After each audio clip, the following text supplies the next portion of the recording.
Kristof Kolomb'un 1492'de yeni kıtaya ayak basması, dünya tarihinin geri kalanını derinden etkileyecek bir olaydı.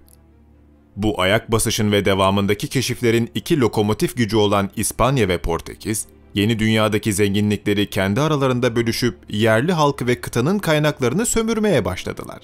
Brezilya gibi geniş bir ülke Portekiz'e kalırken, Brezilya haricindeki tüm topraklar İspanya'nın inisiyatifine bırakıldı. İspanyollar paylarına düşen toprakları kendi içinde daha ufak yerel yönetim birimleri olan ve visrualık denilen yönetim birimlerine böldüler. Bu visrualıkların başına da genel valiler olarak nitelendirebileceğimiz kral naiplerini getirdiler. 19. yüzyıl başlarında İspanya'nın elindeki Latin ve Kuzey Amerika toprakları 4 büyük visrualığa bölünmüş vaziyetteydi. Bunlar haritada da görüldüğü üzere Yeni İspanya, Yeni Granada, Peru ve Rio de la Plata visrualıklarıydı. Amerika kıtası İspanya anavatanına çok uzak olduğu için sömürülen bölgelerde merkezi otorite hiçbir zaman istenildiği kadar sağlam olmadı. Bu otorite boşluğu, İspanya'nın kontrolü altındaki yerlerde feodal denilebilecek bir yönetim anlayışının doğmasına neden olduğu gibi, yerlilerin hızla asimile olup köleleştirilmesine de neden oldu. Sömürülen yeni dünya insanlarının emperyalist devletlere karşı başkaldırısı, 18. ve 19. yüzyılın yeni fikir akımları ve siyasi olaylarıyla başladı. Sömürülen Latin Amerika'nın gönlüne bağımsızlık ateşini düşüren en önemli şey, kuzeydeki İngiliz kolonilerinin Londra'ya baş kaldırıp bağımsızlıklarını kazanmasıydı. Bağımsızlık fikrinin oluşmasındaki diğer etkenler, Fransız ihtilalinin yaydığı fikirler ve İngilizlerin Latin kolonilerini İspanya'ya karşı kışkırtmasıydı. Özgürlük fikri, yüzyıllardır sömürülen yerli halkın arasında değil, Kreol denilen grup arasında hızla yayıldı. Kreol, İspanya'dan gelip yeni topraklara yerleşmiş, burada yerli halkla belli oranda karışmış ve büyük toprak zengini olmuş kesim için kullanılan bir terimdi. Artık ne Avrupalı ne de yerli olan bu kesim içinden çıkan zengin Kreol çocukları Avrupa'ya gidiyor, burada liberal fikirlerle tanışıyor, bazıları Mason localarıyla temas kuruyor ve ülkelerine geri döndüklerinde cumhuriyetçi gruplar kurup örgütleniyorlardı. Her şeyin fitilini ateşleyen Napolyon savaşları oldu. Avrupa'yı kasıp kavuran Fransız İmparatoru Napolyon, 1808 yılında İspanya'yı ele geçirip Kral Ferdinand'ı tahttan indirdi ve yerine kendi kardeşi Joseph Bonaparte'ı geçirdi. Bu taht değişikliği üzerine 7. Ferdinand'a bağlı olan deniz aşırı koloniler isyan ettiler. 1810'da Buenos Aires, Bogota, Caracas, Cartagena gibi kentlerde Napolyon'a karşı Ferdinand'ı destekleyen askeri juntalar kurdular. Pek çoğu Kreoller tarafından kurulan juntalar, Fransızlara karşı gibi görünse de asıl amaçları tam bağımsızlıktı. Juntaların asıl amacı anlaşılınca sömürge valileri derhal harekete geçti. Ama iş işten çoktan geçmişti. Napolyon'a karşı olan girişim bir anda kralcıların ve cumhuriyetçilerin savaşına dönüşüverdi. Latin Amerika'daki bağımsızlık savaşının Birleşik Devletler'in bağımsızlık mücadelesinden temel farklarından biri tek elden yönetilememesiydi. Meksika'dan Arjantin'e kadar uzanan sahada mücadele farklı devrimci liderlerin etrafında şekillendi.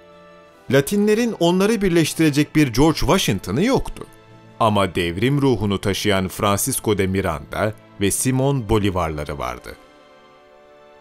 Caracaslı General Miranda, uzun yıllardır kıtanın özgürlük serüvenindeki yol göstericisi konumundaydı. Amerikan bağımsızlık mücadelesine ve Fransız ihtilal savaşlarına katılmış olan Miranda, durumu değerlendirip etrafına cumhuriyetçileri topladı ve 1811 yılında Venezuela'nın bağımsızlığını ilan ederek mücadeleye girişti. Fakat hiçbir şey istendiği gibi gitmeyince, peşindekiler üst üste Vali Monteverde'nin koloni ordusuna yenildi. Miranda giriştikleri mücadelenin boşu olduğuna kanaat getirip 1812'de barış imzalamaya yeltendiği sırada ordusundaki zengin subaylardan Simón Bolívar onu esir edip İspanyollara teslim etti.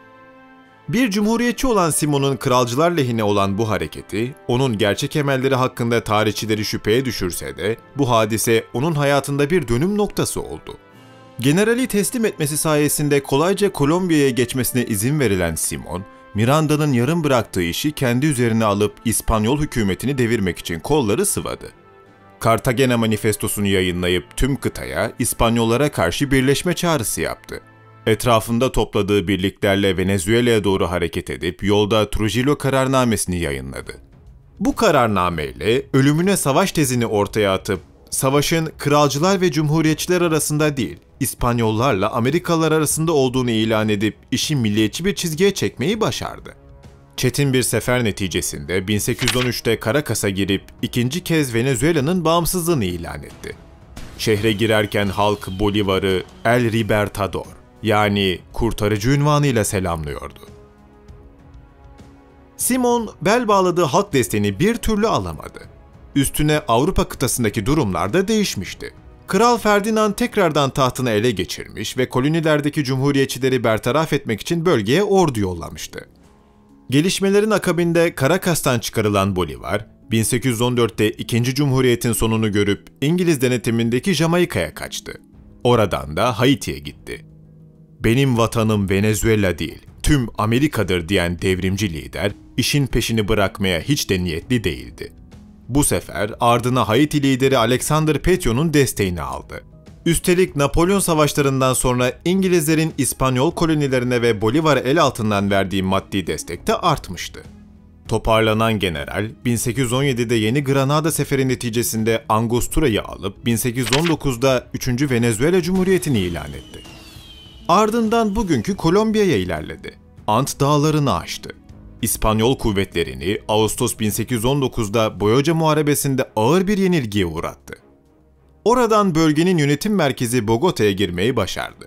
Kısa bir vakit sonra Angostura'da toplanan kongre, Büyük Kolombiya Cumhuriyeti'ni kurduğunu ilan edip başkan olarak Simón Bolívar'ı seçti. Venezuela, Ekvator ve Kolombiya bu koca devletin parçaları ilan edildiler. Ama daha bu parçaların bir kısmı ele geçirilememişti. Puzzle'ın parçalarının birleşmesi için bir dizi mücadeleye daha gerek vardı. 1821'deki Carabobo Muharebesi'yle Venezuela'nın tamamı, ardından Panama ve sonunda da Bolívar'ın bir numaralı generali Antonio José de Sucre'nin 1822'de kazandığı Pichincha Muharebesi'yle Ekvador bağımsızlığını kazanıp Büyük Kolombiya'nın bir parçası oldu.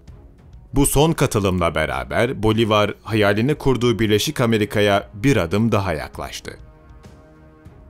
Güney Amerika'da İspanyol tacının otoritesini hala devam ettirebilen tek güç, Peru'daki General José de la Serna'ydı. O tarihe kadar Peru, Şili ve Arjantin'deki bağımsızlık hareketini Bolívar'ın en büyük siyasi rakibi olarak değerlendirilen başka bir devrimci general José de San Martín yönetmekteydi. İki lider Peru'nun kurtuluşu hakkında anlaşmazlığa düşünce 1822'de bir araya geldiler. Ve ne olduysa San Martín buradaki mücadeleden Bolívar lehine çekildi. An itibariyle İspanyolların son büyük kuvvetini kıtadan atabilme fırsatı ya da tam tersi bilmediği Peru coğrafyasında yok olup gitme olasılığı Simón Bolívar'ın önünde durmaktaydı. Bolívar 9.000 kişilik ordusunu Haziran 1924'te binlerce kilometre güneye, Ant Dağları'na doğru sürdü.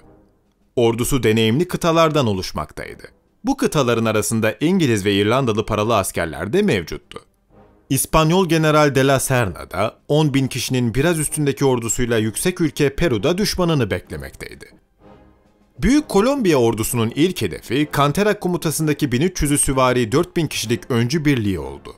Kısa süre önce Callao limanını cumhuriyetçilerden teslim alan Canterak, Cusco'daki Serna'nın yanına çekilmekteyken beliren tehlike üzerine Junín Gölü yakınlarında muharebeyi kabul etti. Tek bir kurşunun dahi atılmadığı ortamda atlılar mızrak ve kılıçlarıyla cenk ettiler. Canterak akılcı bir yöntemle Bolívar'ın düzensiz süvarilerine ilk saldırıyı yapan olsa da, karma birlik bulundurmanın avantajı olsa gerek, Bolívar'ın küçük Hussar birliği rakibi sarıp ağır kayıp verdirince, Canterak savaş meydanından çekildi. Zafer sonrası Bolívar, küçük bir birlikte sahile inme kararı alırken 7-8 bin kişilik ana kuvvetini General Sucre komutasında dağlarda bıraktı. Sucre'nin görevi, geri çekilen Canterak'ı ve ana üste beklemekte olan de la Serna'yı alt etmekti. Junín cenginden sonra taraflar yeni bir kapışma için acele etmedi. Muharebe için uygun yer aramakla vakit geçirdiler. Oyalanmalarının bir diğer nedeni hipoksi riskiydi. Bulundukları yerin rakımı 3300 metreden fazlaydı.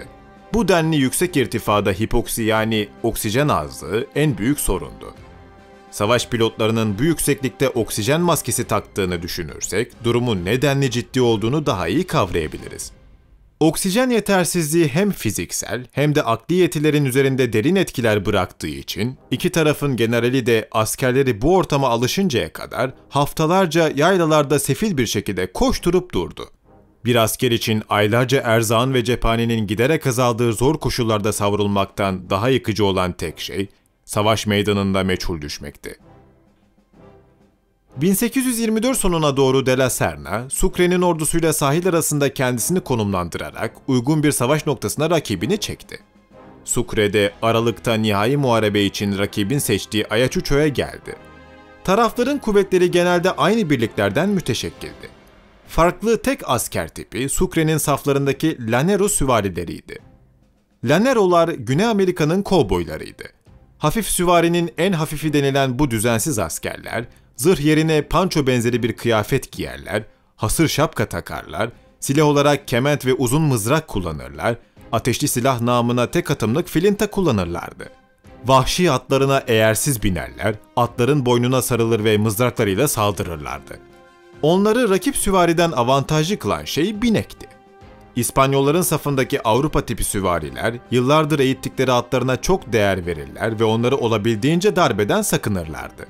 Çoban ve avcı olan Lanero için ise bineğin zerre önemi yoktu. Güney Amerika'da vahşi at bolluğu vardı ve bu çobanlar bineklerini kaybedince yeni bir tanesini anında kullanabilecek imkana sahipti. Bunu bilen çobanlar, var güçleriyle rakip süvarilerin atlarına saldırıp onları bineksiz bırakmayı ana hedef edinirlerdi. Tabii bineksiz kalan bir süvariyi haklamak da Lanero'lar için normalden çok daha kolay oluyordu. Sol kanadı daha hafif olacak şekilde tepelere konumlandırdığı ordusunu üçe bölen De la Serna'nın planı belliydi. Sağ kanadı kuzeye kaydırıp rakibin solunu vuracak, tepelerden indirdiği kuvvetlerle rakibi tutacak ve sonunda sağ kanattaki kuşatma birlikleriyle işi bitirecekti. Sucre ise kanatlara piyadeleri yerleştirdi. Amacı rakibi ovaya indirmeden tepelerden yukarı doğru sürmekti. Taraflar dizilimlerini bitirdikten sonra 9 Aralık'ta mücadele başladı. Valdez'in komutasındaki İspanyol sağ kanadı kuzeye doğru birkaç kilometre ilerledi. Takiben İspanyol solu ve merkezi tepelerden aşağı yürüyüşe geçti. Hareketlilik başlayınca Amerikalıların komutanı Sucre de sağdaki süvari destekli kalabalık kuvvetini Jose Maria Córdoba komutasında dağdan inenleri karşılaması için hızla öne çıkardı. Tepelerden aşağı düzensiz ilerleyen İspanyollar ve Amerikalılar unutulması zor, çetin bir mücadeleye giriştiler. Amerikalı Lanero ve husarların vahşice mücadeleleri rakibi çokça zorladı. Piyadelerin göğüs göğüse çarpışmaları da İspanyolların toplarını kullanmalarını imkansız hale getirdi. Üstüne ihtiyattaki taze birliklerin istenildiği gibi hareket ettirilememesi ve kolay dağılması İspanyolların bayır yukarı çekilmeye başlamasına zemin hazırladı. Yetmezmiş gibi bir de komutan De la Serna'nın yaralanması iyice moralleri bozdu. Kralcıların kalan tek sağlam kısmı sağ kanatta muharebeye tutuşan Valdez'in tümeniydi. Sucre her ne kadar merkezden bu kesime destek yollasa da Valdez'in ilerlemesine sekte vuramadı. Savaşın net bir şekilde Cumhuriyetçiler lehine geliştiği sıralarda direnci kırılamayan Valdez'in birliklerinin rakibin arkasına sızmaya başlaması rüzgarı tersine çevirdi. Valdez ovaya inip tepelere doğru saldıran Amerikalıların arkasına çıkarsa Bolívar'ın devrim ordusu tarihe gömülebilirdi.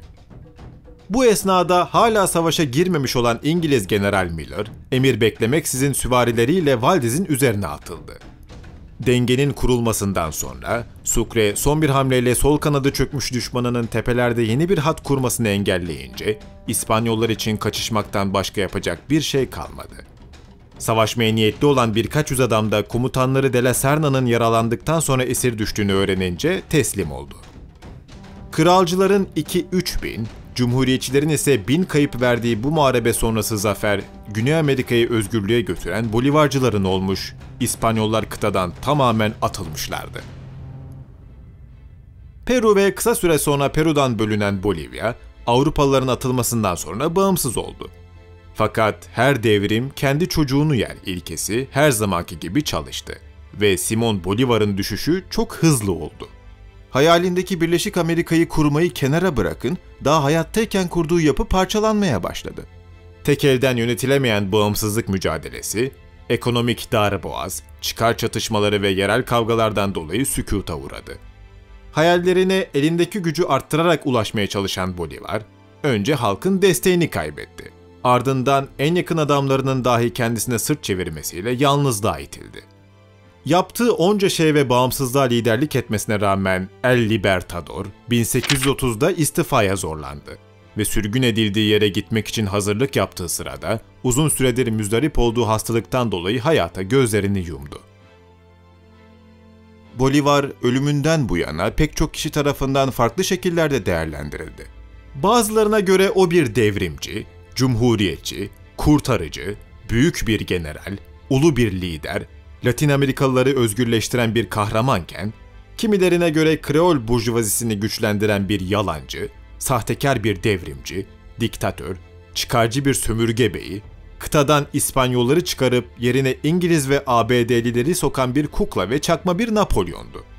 Tüm bu görüş farklılıkları içerisinde kesin olan şey ise, Simón Bolívar'ın öyle ya da böyle Güney Amerika tarihinde iz bırakan bir karakter oluşudur. Videoyu beğenip paylaşmayı unutmayınız. İyi günler.